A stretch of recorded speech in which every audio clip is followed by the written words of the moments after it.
오늘 바울 사도는 신나게 안디옥 교회에 와서 보고를 합니다. 1차 전도여행을 안디옥 교회가 보냈죠. 안디옥 교회에서 보내주었기 때문에 1차 전도여행 다 다녀왔습니다. 바보, 그리고 또 이 구브로, 바보, 그리고 안디옥, 그리고 또 어디입니까? 이고니온, 루스드라, 데베, 이런 모든 지역을 전부 다 다니면서 선교여행을 마치고 돌아왔습니다. 파송해준 안디옥 교회로 돌아왔습니다. 선교여행을 떠난 이 바나바와 바울 사도 얼마나 신났겠습니까? 거기 갔더니 안디옥에 갔더니 어떻게 되고, 바보에 갔더니 어떻게 되고, 루스드라에 갔더니 어떻게 되고, 아주 열정적으로 마음이 뜨거워가지고 성령님께서 인도해 주시고 하나님께서 역사해 주셨습니다. 재미있게 말씀을 보고해 드렸어요. 그러니까 안디옥 교회 성도들도 그 선교 보고를 받으면서 성도들도 기뻐하면서 성령 충만해가지고 감사하고 하나님께 영광을 돌려드립니다. 그때 바보성에 갔는데 이 바보에 바예수란 사람이 있는데 이 바예수가 복음을 대적을 하고 예수 그리스도를 대적할 때에 그 눈이 감겨버립니다. 우리 앞에서 감겨져 버립니다. 놀라운 일입니다. 또 그리고 저기 루스드라에 갔더니 이 루스드라에 이 나면서부터 안진뱅이가 있었는데 그 안진뱅이를 내가 이렇게 세워졌습니다. 우리들이 예수의 이름으로 이렇게 세워졌습니다. 그런데 그가 일어났습니다. 모든 바라보고 있던 사람들이 다 자기 신한테 영광을 돌리길래 저희들이 얘기를 했습니다. 바로 예수가 이 사람을 일어서게 해 주셨다라고 얘기를 했습니다. 그랬더니 돌을 막 쳐가지고 거반 다 죽게 됐습니다. 그 거반 다 죽게 되었는데 성령님께서 역사해 주심으로 내가 다시 살았습니다. 하나님의 은혜입니다.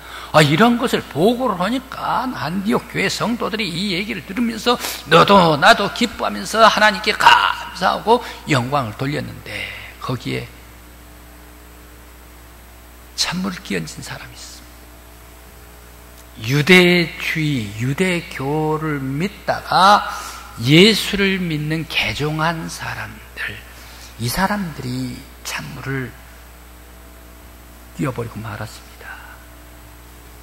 아무리 이방 사람이라 하더라도, 유대인이 아니라 하더라도, 예수를 믿는 사람이라 하더라도 모세의 율법을 믿고 할례를 행해야 구원을 받는다라고 이 유대주의자들, 기독교인들이 얘기를 해버립니다. 그렇게 돼서 교회가, 안디옥 교회가 그야말로 아주 혼란이 오고 갈등이 옵니다. 예수 복음만 믿으면 된다. 아니다. 할례를 해야 된다. 거기에 결론을 짓지를 못하면서 야 이건 안 되겠다. 그러면 우리의 원교회인 사도들이 계시는 예루살렘 교회에다가 한번 물어보자라고 건의를 했습니다. 예루살렘 공회가 세계 최초의 예루살렘 회의가 일어났는데 바로 그 말씀이 오늘 본문 말씀인데 거기에 의장이 누가 됐나 하면 야고보가 의장이 됩니다. 야고보는 요한의 형 야고보도 아니고 그리고 알페오의 아들 야고보도 아니고 작은 야고보도 아니고 제자 야고보가 아닌 예수의 동생 야고보가 의장이 됐습니다. 대개 동생들은 어떻습니까? 형들이 있고 동생들이 있다면 바로 이 형이 잘 나가면 동생들이 시샘을 하고 형이 갔던 그 모든 길 그것을 인정을 안 하려고 하는 동생들이 많이 있지 않습니까? 형이 간 그 아무리 잘했다 하더라도 무시해버리고 아닌 척 해버린 것이 동생들 아닙니까? 예수의 동생 야고보도 처음에 마찬가지였습니다.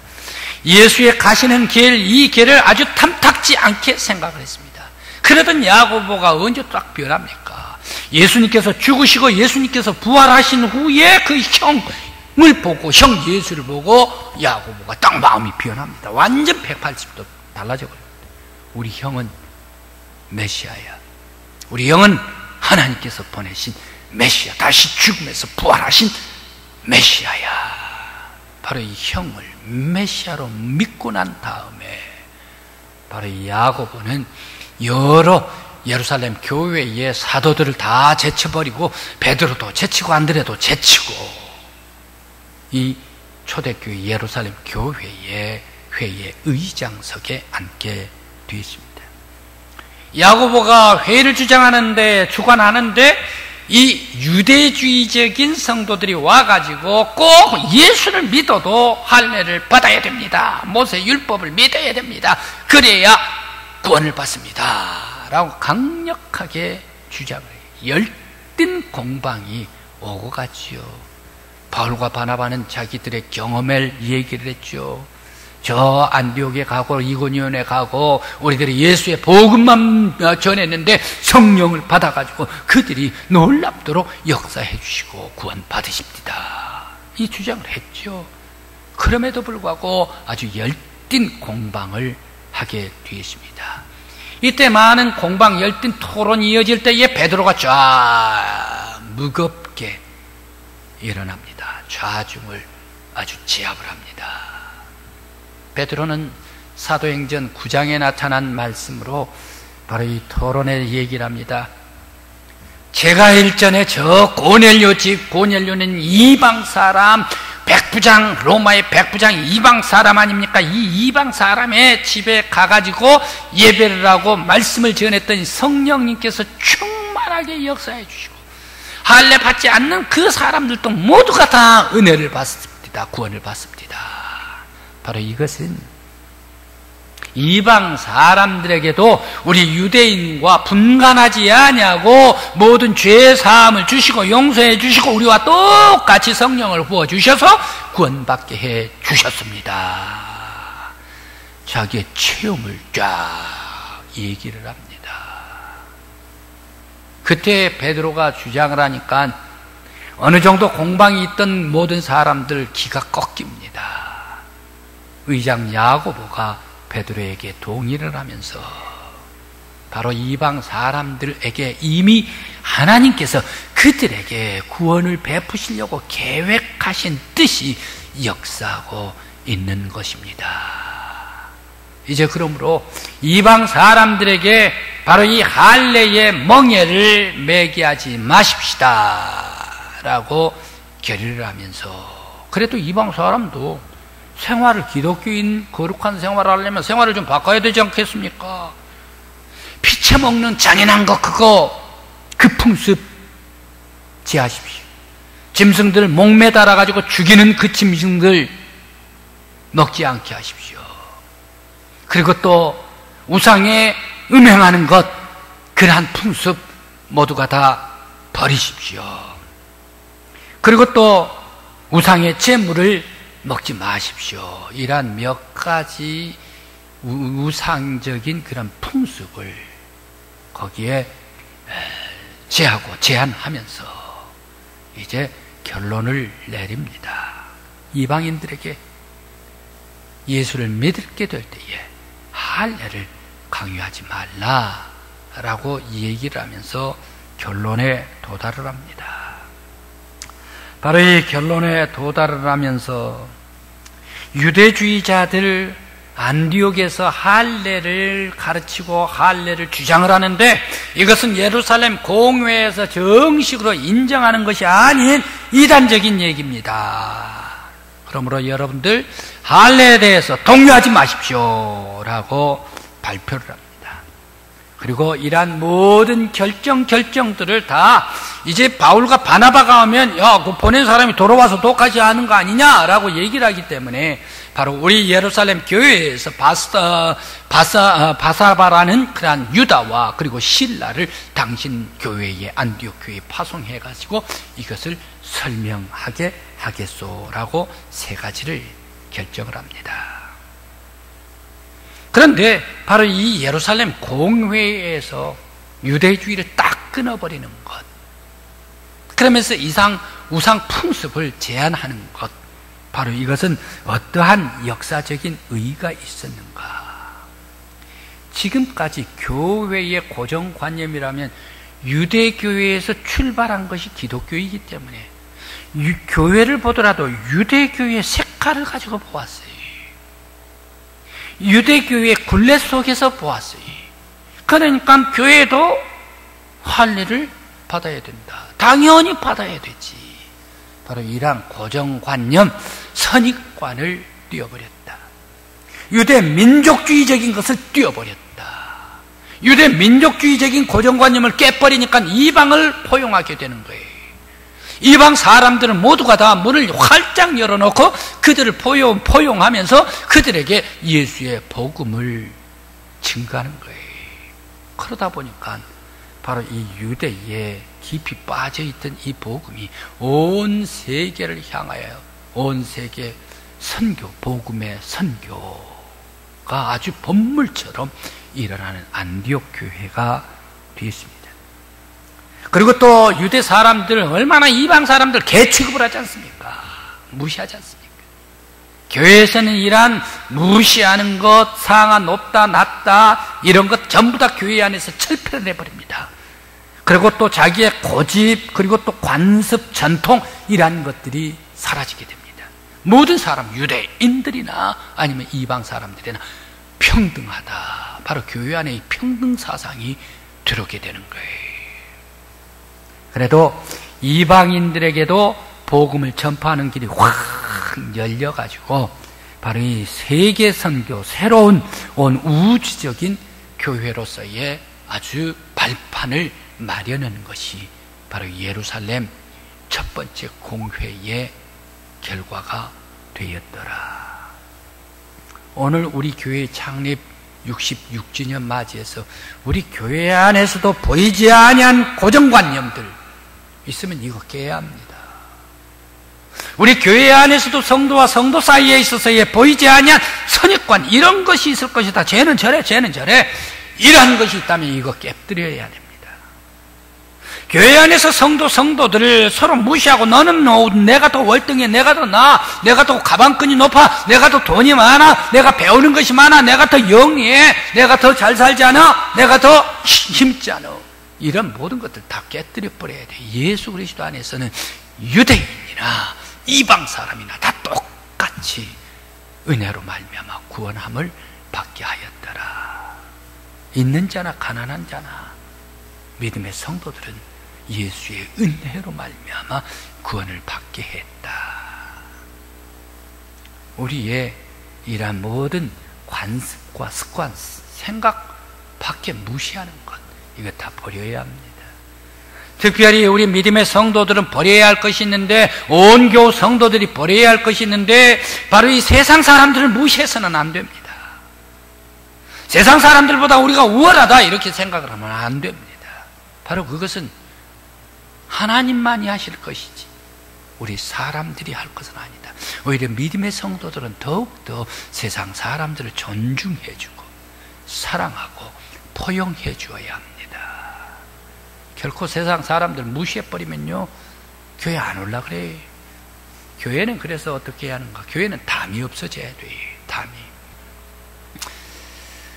승동교회 얘기를 합니다. 옛날에 1965년, 61년 그때에 승동 측, 통합 측, 합동 측 이런 게가 많이 있었습니다. 승동 측, 합동 측.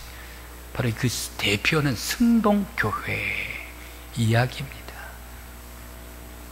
옛날 서울에는 양반 동네가 따로 있었고 쌍놈들 교회가 따로 있었습니다. 그래 갑오경장에서 이 천민 그리고 양반 이거 다 철폐를 해버렸는데도 불구하고 계속적으로 앙금이 남아있어요. 가슴속에. 그런데 바로 이 양반마을 쌍놈마을이 따로 있을 때 질서가 있었습니다. 양반과 쌍놈이 한 자리에 앉을 수가 없었습니다. 그런데 이 관자골 쌍놈마을에 박성춘이라는 백정이 살고 있었는데 그 사람이 엄청나게 열을 많이 내가지고 아주 중병에 걸려버리고 말았습니다. 그런데 마침 그 소식을 박성춘의 아들로 말미암아 이 선교사 무엇 선교사 귀에 들어오게 되었습니다. 그래 이 무엇 선교사 목사님께서 당시에 제중원의 에비슨 이 의사 선교사에게 가십시다 해가지고 가방 들고 청진기 들고 뛰어갔습니다. 왕진 같지요. 쌍놈한테 말입니다. 백정 박성춘한테 말입니다. 그래가지고 깨끗이 고쳐줬어요. 박성춘은 건강하게 회복됐잖아요. 은혜가 너무너무 고마우니까 무어 선교사의 교회를 나가주었습니다. 하필이면 양반들이 다니는 교회에 계속 나가게 되어 있습니다. 그러니까 양반 성도들께서 무어 선교사님께서 정중하게 부탁을 합니다. 저 백정 쌍놈 박성춘 전 녀석 다른 교회로 보내주십시오 라고 얘기를 했습니다. 그러니까 무어 선교사가 이 얘기를 듣고 수용을 합니까? 아닙니다. 거부를 했습니다. 하나님 안에서는 모든 사람들이 다 평등합니다 라고 하면서 박성춘을 계속 교회에 다니게 했습니다. 그러니까 양반들 성도들이 무엇이라고 해버렸나 하면 반란을 일으켜버렸어요. 양반들 성도들 전부 다 같이 회의를 해가지고 교회를 따로 나가버린 거예요. 그렇게 해서 광교에다가 교회를 세우고 말았습니다. 교회를 세우고 양반들만 교회를 다녔습니다. 박성춘은 그렇게 되니까 얼마나 미안해. 자기 때문에 교회가 무어 선교사 교회가 전부 다 나가버렸으니까 선교사님한테 얼마나 미안해. 이 박성춘 자기 백정마을 쌍놈마을에 가가지고 전도를 했습니다. 야, 이제 우리 이 나라에 쌍놈 양반 차별 대우하지 아니한 우리들도 자유스럽게 나가서 활동할 수 있는 그런 종교가 왔다. 우리 다 같이 예수 믿으십니다 해가지고 더욱더 열심히 박성춘 이 사람이 전도를 했어요.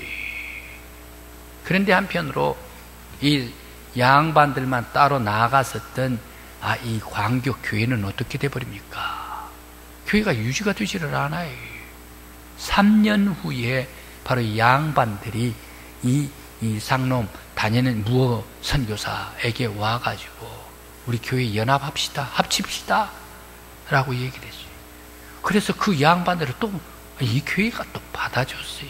그래 연합되고 하나가 돼서 새롭게 교회가 새 시대를 열어가지고 양반과 쌍놈이 대한민국에서 정식으로 합해가지고 미래 새로운 시대를 개척하게 될 때에 교회는 그야말로 성령께서 역사해 주심으로 말미암아 쌍놈과 양반이 함께 대한민국에서 교회를 다니면서 교회가 부흥하고 발전할 수 있는 계기를 마련하게 되었더라. 오늘 우리 교회도 성령님께서 감동해 주시기를 바랍니다. 우리 교회 모든 성도들 선입관을 다 고쳐주시고 고정관념을 다 깨뜨려 주시고 교회는 하나님의 교회. 교회는 내 생각, 내 의지, 내 삶, 내 생활, 내 감정, 내 지식, 내 능력, 내 의성, 내 기도가 앞서는 것이 교회가 아니라 교회는 하나님께서 역사해 주시는 곳, 교회는 성령님께서 이끌어 주신다. 온전히 하나님께 맡기는 우리 교회가 되기를 바라고 성령님께서 역사해 주시는 교회가 되기를 간절히 기원합니다. 그래서 우리 모든 성도들 다 내 곁 다 내려놓고 내 생각, 이성 다 내려놓고 온전히 모든 사람들 다 포용하면서 모든 사람들이 다 잘 살든 못 살든 노인이든 젊은 사람 평등하게 온전히 예수 그리스도의 은혜, 예수 그리스도의 구원, 예수의 생명, 바로 이것을 위해서 주님의 은혜 감사하면서 함께 영광 돌리는 우리 교회가 되기를 간절히 기원합니다. 우리 교회에 이제 66주년 됐는데 저는 그렇습니다. 우리 교회가 관과 더불어 함께 상의를 해서 이곳에 저는 있었으면 좋겠어요. 부여 나갈 데가 없어요. 부여읍에 개발됐는데 어디가 있습니까? 한번 물어보면 그 개발되는 데 있으면 그 옆으로라도 제가 땅을 사가지고 가겠습니다. 부여 다 나가요. 교함으로 발전되는데 우리가 교함으로 간다 그러면 성도들이 어떻게 생각을 할까? 그래서 저는 광과 타협을 해가지고 여기에 있었으면 좋겠습니다. 원컨대 왜 그러는가? 우리 부여의 역사 바로 유네스코 역사, 이것을 자랑을 하는데 옛날 백제를 복원을 한답니다. 그런데 일제시대의 거리도 그대로 놔두더라고요. 일제시대 백제 1500~600년 이전, 1400년 이전과 일제시대 아무 관계가 없습니다. 그런데 일제 그 거리를 그대로 복원해놓고 놔두고 있어요. 근대시대를. 그렇다면 과거와 근대가 함께 있다면 현대도 함께 숨쉬고 같이 있자는 얘기예요. 그래서 우리 현대에 함께 숨쉬고 살아있는 현대적인 그러한 교회의 얼마나 많은 사회 속에 이바지를 했습니까? 고대 백제도 있고 근대 일제시대도 있고 현대에 우리 교회도 있고 함께 공존을 하자는 얘기예요. 그래서 싹 없애버리고 옛날만 갖고 있자. 그럼 뭐 하려고 옆에 일제시대 거리를 놔둬요? 같이 없어져야지. 그래서 함께 공존할 수 있는 그런 길은 없을까? 또 우리 교회가 70주년 되기 전에 해외에 꼭 우리 교회에서 개척하는 그러한 교회를 세웠으면 좋겠다. 안디옥 교회 이방 사람들 포용하고 이방 사람들에게 복음 전파, 이방 사람들에게도 예수 구원을 전파를 했는데 우리 교회가 66주년 지나 70년이 되도록 해외에 교회 하나가 없다라고 하면 하나님 앞에 가서 무엇이라고 대답을 할 것인가? 바로 이것을 기도의 제목으로 삼고 싶습니다. 또 우리 교회가 기도하는 교회가 돼서 살아 움직이는 교회가 됐으면 좋겠습니다. 교회의 일은 무엇을 하든지 간에 하나님 앞에 기도하고 성령의 쌓인 얻을 때에 교회의 일이 시작이 되고 성령의 역사가 살아 역사 움직일 수가 있습니다. 우리 교회가 이제 잠자고 있었던 모든 영적인 것을 깨어나면서 우리 교회 새롭게 현안으로 떠오른 것 할랄 도축 바로 이것을 부여에 세우려고 하는데 우리 교회 믿음의 성도들이 하나님 앞에 기도하고 그리고 하나님께서 힘과 용기를 줄 때에 끝까지 막고 나감으로 말미암아 우리 부여지역에 이단 싸움 공포를 주는 그러한 이슬람이 결코 들어와서는 안 됩니다. 이슬람 들어가면요 유럽에도 이슬람 오지를 않을 때는 평화예요. 미국에도 이슬람 오지를 않을 때 평화예요. 왜 이 월트레이드 112층짜리 쌍둥이 빌딩이 깨져버려요? 비행기로. 이슬람이. 왜 이 프랑스가 아주 어지럽고 사람들이 죽어가요? 이슬람이. 왜 영국이? 그리고 또 왜 네덜란드가 저런 동성애 해가지고 그런 성적으로 파괴되고 그 이슬람의 본부가 돼요? 바로 이슬람, 아랍 사람들이 들어오는 곳마다 공포와 싸움이. 우리 부여에는 이런 공포와 싸움 없애기 위해서 우리랑 필적 평화의 하나님 나라를 지키기 위해서 우리 교회가 기도하면서 나가야 할 줄 믿습니다. 안디옥 교회 바로 훌륭한 교회 있습니다. 크리스찬이다. 얼마나 예수 사랑을 잘했든지 예수 닮은 교회야. 그리고 성령의 뜨거운 역사로 자발적으로 봉사하는 교회. 그리고 최초의 선교사를 이방 땅 사람들을 위하여 선교했던 성경 역사상 가장 선교를 잘했던 교회가 안디옥 교회. 그리고 인내하면서 남을 낮게 여기는 그리고 포용하는 교회. 성숙한 토론으로 하나님을 뜻을 구하고 사람들의 고정관념을 깨뜨려 버렸던 교회. 그리고 이방인도 유대인들과 똑같이 문을 활짝 이방인에게도 문을 열고 누구든지 포용하는 교회, 살아 역사하는 교회, 안디옥 교회와 같이 성령 안에서 포용함으로 말미암아 살아 역사에서 새로운 미래를 힘차게 달려나갈 수 있는 우리 교회가 되기를 간절히 기원합니다.